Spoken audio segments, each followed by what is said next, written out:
नमस्कार मित्रांनो, स्वागत आहे तुम्हा सर्वांच्या ग्रोथ एम्पायर कम्युनिटीमध्ये. आणि आजच्या व्हिडिओमध्ये आपण चर्चा करणार आहोत ICICI AMCच्या IPO बद्दल. या IPO बद्दल भरपूर जास्त चर्चा चालू आहे मार्केटमध्ये. 10,000 कोटींचा पूर्ण IPO असणार आहे. सो अलॉटमेंट मिळण्याचे पण जे काही चान्सेस आहेत ते जास्त आहेत. बाकी जे काही IPO आहे त्यांनी पण आपल्याला चांगले पैसे कमवून दिले आहे. जसे की कोरोना रेमेडीचा IPO आहे, त्याच्या आधी जो मिशूचा IPO आलेला आहे, ज्यावर मी बिझी असल्या कारणाने व्हिडिओ बनवायला जमला नव्हतं, बट तरी पण मी अपडेट जे काही ते टाकलेल्या होत्या आणि त्यामध्ये पण चांगला प्रॉफिट झालेला आहे.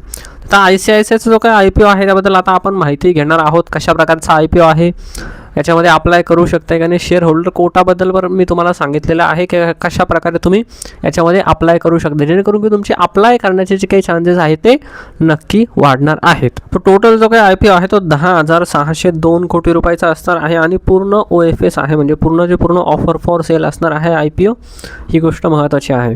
पुढची गोष्ट आहे की प्राईस बँड जो काही आहे याचा 2,165 रुपये आहे. 2,165 रुपयाच्या हिशोबाने तुम्हाला शेअर जे काही ते मिळणार आहे.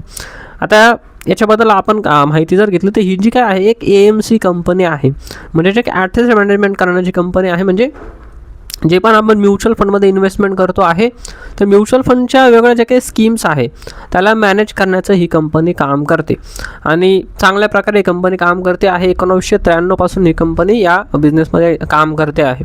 यांचा आपण AUM जर बघितला ना तर तो 10 लाख कोटींपेक्षा पण जास्त आहे. सो ॲसेट अंडर मॅनेजमेंट पण यांचं खूप जास्त आहे. पूर्ण भारताभरामध्ये हे म्युच्युअल फंडचे जे काही स्कीम आहेत वेगवेगळ्या प्रकारच्या स्कीम झाला होता.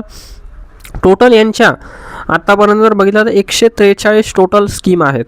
त्यापैकी वेगवेगळ्या प्रकारचे जे काही स्कीम आहेत, वेगवेगळ्या प्रकारचे काही स्कीम आहे, कशामध्ये कमी रिस्क आहे, कशामध्ये जास्त रिस्क आहे. पण ही जी काही कंपनी आहे ना ती मेनली कशामध्ये फोकस करते की अशा प्रकारच्या स्कीम यांनी बनवलेल्या आहे त्याच्यामध्ये रेग्युलरली कमी रिस्क असलं पाहिजे आहे, की म्हणजे रिटर्न जे काही आहे ना ते कमी बनले तरी पण चालतील पण लॉस नाही झाला पाहिजे. ICICIची ही जी काही म्युच्युअल फंडची कंपनी त्यावर फोकस करते की रिटर्न थोडेफार कमी मिळाले तरी पण चालेल पण कोणालाही म्युच्युअल फंडमध्ये लॉस नाही झाला पाहिजे. तर ही एक महत्त्वाची गोष्ट इथं आहे. तर ही कंपनी जर बघितलं खूप चांगल्या प्रकारे काम करते आहे. यांचे वेगवेगळे प्रकारचे जसं म्युच्युअल फंड आहे, तुम्ही स्वतः पण जाऊन तुमच्या जे काही ब्रोकरचा ॲप आहे यांचे म्युच्युअल फंड तुम्ही बघू शकता आहात कशा प्रकारे काय परफॉर्म करता आहे. तो एक वेगळी गोष्ट आहे. आणि इम्पॉर्टंट गोष्ट ही पण आहे की तुमच्यापैकी कोणी जर ICICIच्या त्या म्युच्युअल फंडमध्ये जर गुंतवणूक केली असणार आहे, तुम्ही कधी गुंतवणूक केली होती, किती रुपये गुंतवणूक केली, तुम्हाला किती टक्के रिटर्न मिळाले, चांगले रिटर्न मिळाले आहेत, काय तुमचं मत आहे, हे सुद्धा मला तुम्ही चॅटबॉक्समध्ये नक्की सांगू शकता. कमेंटमध्ये तुमच्यासाठी ओपन आहे, कमेंट नक्की तुम्ही करायचं तुमच्यापैकी कोणी जर ICICIच्या म्युच्युअल फंडमध्ये ऑलरेडी इन्व्हेस्टेड केलेलं असेल तर. सो IPO जर बघितलं तर 12 तारखेला IPO ओपन झालं आहे आणि 16 तारखेला IPO क्लोज होणार आहे. सो आपण इथं याचं सबस्क्रिप्शन किती आहे ते पण आपण बघणार आहोत कशा प्रकारे झालेलं आहे. यांचे ॲसेट जर आपण बघितलं खूप चांगल्या प्रकारे वाढलेले आहेत. तसं 2024 पासून 2025 पर्यंत जर बघितलं तर यांची ग्रोथ जी काही ती चांगली आहे. तर ॲज AMC जर बघितलं आपण तर ग्रोथ चांगली आहे. आपण नंतर पिअर कंपॅरिझन पण बघणार आहोत, बाकीच्या पिअर्सची कंपॅरिझन करून यांचा काही प्रॉफिट आहे तो पण चांगल्या प्रकारे वाढलेला आहे. सरप्लस आणि रिझर्व पण चांगले आहेत. सो तिचं ओके गोष्ट आहे की यांचे जे काही फायनान्शियल कंडिशन आहे ती चांगली आहे. आपण यांचे जर इम्पॉर्टंट इंडिकेटर जर बघितले महत्त्वाचे तर ROE आणि RONW जर बघितला म्हणजे रिटर्न ऑन नेटवर्क तर ते पण खूप चांगल्या प्रकारे आहेत. 82% आहेत. म्हणजे यांचे जे काही रिटर्न्स आहे ना ते चांगल्या प्रकारे निघत आहेत. एवढी मोठी कंपनी आहे, 10 लाख कोटींपेक्षा पण जास्त हे मॅनेज करतात as a mutual fund. But तरीसुद्धा यांचा जो काही रिटर्न ऑन इक्विटी आहे ती खूप चांगला आहे. सो ROC त्यांचा बरोबर आहे, ROE पण चांगला आहे. आणि यांचे व्हॅल्युएशन जर बघितलं ना त्यांचा price to book value ratio आहे 30चा.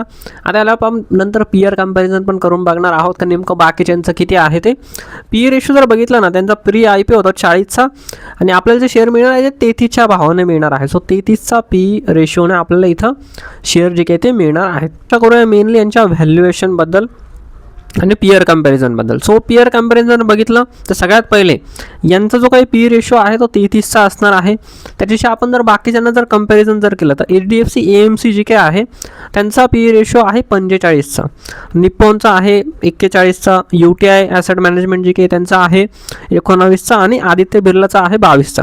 हे जे काही बाकीच्या कंपनी आहेत ते पण सेम बिझनेस करतात, म्युच्युअल फंड करतात. ज्यांनी पण इन्व्हेस्टमेंट केलेली असणार तुम्ही हे नावं भरपूर वेळेला ऐकलेले असणार आहे.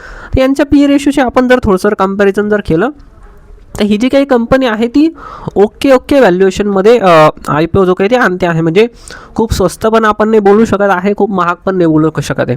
समजा 20-25च्या आसपास जर असला तर आपण स्वस्त बोललो असतो, 40-50 जर असला आपण महाग बोललो असतो. बट ओके व्हॅल्युएशनमध्ये मिळत आहेत, खूप स्वस्त पण नाही मिळत आहे, खूप महाग पण नाही मिळत आहे, हे आपण बोलू शकतो आहे.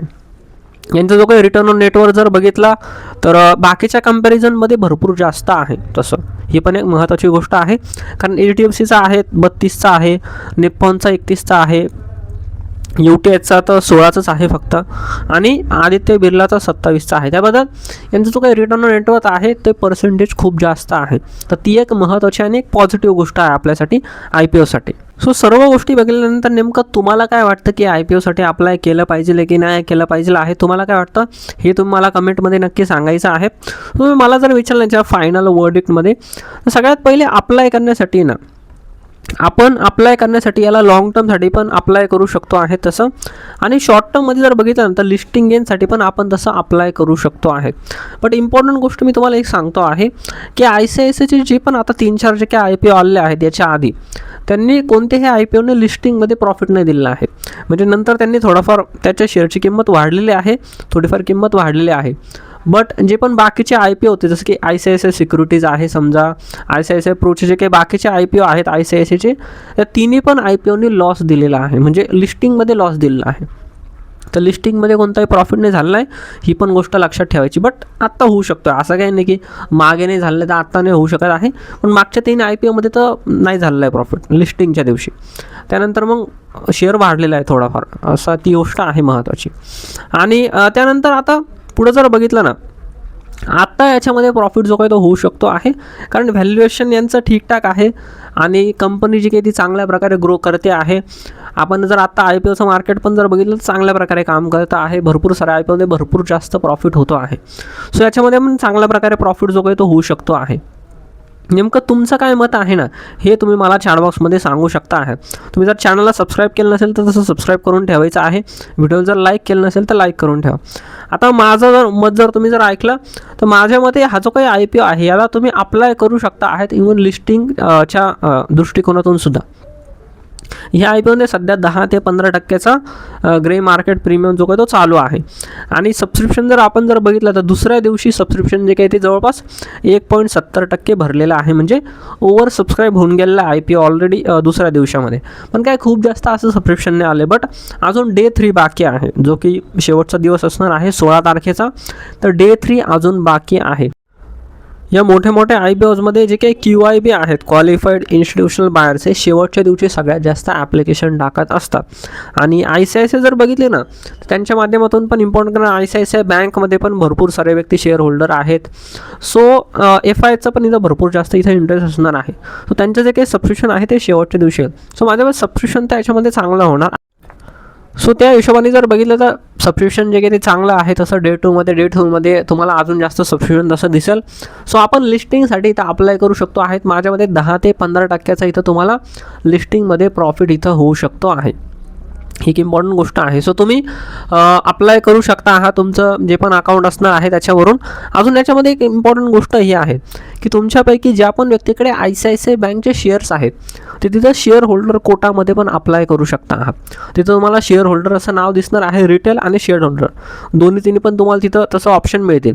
तुम्ही शेअर होल्डरमध्ये पण ॲप्लिकेशन टाकू शकता. जे पण इथं शेअर होल्डर आहेत त्यांना 5% जे काही शेअर्स आहेत ते रिझर्व आहेत. सो 5% खूप जास्त नाही, पण तरी पण तुम्ही करू शकता आहात. तुमचे अलॉटमेंटचे जे काही चान्सेस आहेत तिथं वाढणार आहेत. याच्यामध्ये इम्पॉर्टंट गोष्ट ही आहे की तुम्ही इथं 2 ॲप्लिकेशन टाकू शकता आहात. म्हणजे ॲज अ शेअर होल्डर तुम्ही एक ॲप्लिकेशन टाकू शकता आहात, आणि प्लस ॲज अ रिटेल म्हणून सुद्धा तुम्ही एक ॲप्लिकेशन टाकू शकता. आणि याच्यामध्ये तुम्ही जर पाहिजे तर घरच्यांचे जे काही अकाउंट आहे त्याने पण नक्की अप्लाय करू शकता आहात, कारण सेफ IPO आहे. याच्यामध्ये जास्त प्रॉफिट नाही होणार आहे, बट प्रॉफिटच होणार, ज्यांना पण अलॉटमेंट मिळणार आहे. आणि 10,000 कोटींचा IPO आहे. सो तुमच्याकडे जास्त चान्सेस आहेत अलॉटमेंट होण्याचे.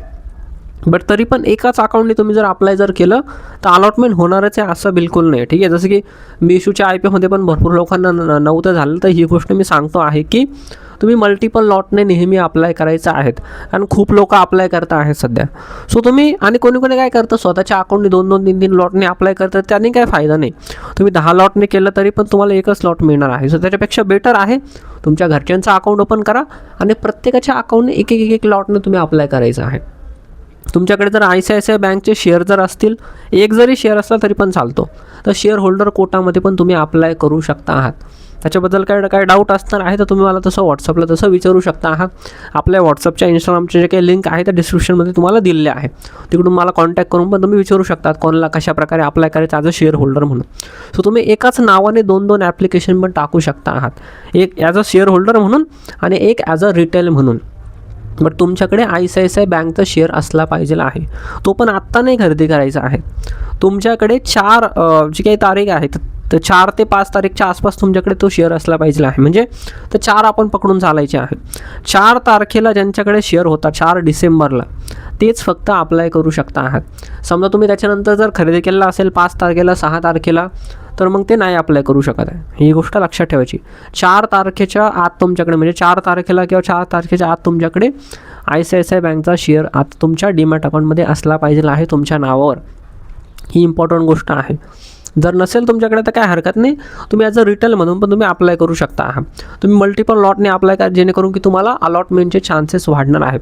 2-3 लोकांनी जर अप्लाय केलं तर एखाद्या व्यक्तीला होऊन जाईल, कारण 10,000 कोटीचा IPO असो, भरपूर मोठा आहे, बरोबर, तरीसुद्धा भरपूर सारे लोक अप्लाय करणार आहेत. म्हणून तुम्ही काळजीपूर्वक मल्टिपल अकाउंटनी जसं अप्लाय करा, जेणेकरून की तुम्हाला एखाद्या तरी अकाउंटला अलॉटमेंट मिळून जाईल आणि ॲटलीस्ट 10-20% जर आपल्याला प्रॉफिट झालं तर तो एक चांगला प्रॉफिट आहे. सो 2-3 हजार रुपये तरी ॲटलीस्ट आपल्याला इथं प्रॉफिट होऊ शकतो आहे. ही इम्पॉर्टंट गोष्ट असणार आहे. आणि ज्यांना पण असं वाटतं की नाही हे करायचं आहे, त्यांनी अवॉइड केलं तर, जे पण एकदम सेफ ट्रेडर्स आहेत ना, ते अवॉइड पण करू शकतात, कारण ग्रे मार्केट प्रीमियम काही जास्त नाही, 10-15%च आहे. जे पण एकदम सेफ आहेत ना, की सर आम्हाला जास्त बिलकुल रिस्क नाही घ्यायचं आहेत, त्यांनी अवॉइड केलं तरी पण चालेल, कारण काही जास्त काय याच्यामध्ये GMP चालू नाही, कारण व्हॅल्युएशन काही कमी नाही, तेवढंच आहे ऑलमोस्ट. सो जास्त काही इथं प्रॉफिट होणार नाही आहे, थोडाफार प्रॉफिट होणार आहे, बट तरी पण ॲज अ एक चांगला प्रॉफिटसाठी तुम्ही इथं अप्लाय करू शकता आहात. एवढ्या मोठ्या कंपनीचा IPO आहे, तर तुम्हाला इथं अलॉटमेंट मिळण्याचे चान्सेस पण जास्त आहेत. सो म्हणून अप्लाय माझ्या मते तुम्ही करू शकता आहात लिस्टिंगला. मी तर तसं अप्लाय करणारच आहे. आणि बाकी जे काही IPOचे व्हिडिओ आहेत ते पण तुम्हाला नक्की मिळतील. हा व्हिडिओ तुम्हाला कसा वाटलेला आहे मला कमेंटमध्ये नक्की सांगायचं आहे. जर लाईक केलं नसेल तर लाईक करा आणि ॲटलीस्ट तुमच्या आजूबाजूला कोणी जे पण मित्र असणार आहे अशा 4-5 लोकांना व्हिडिओला शेअर नक्की करा. धन्यवाद.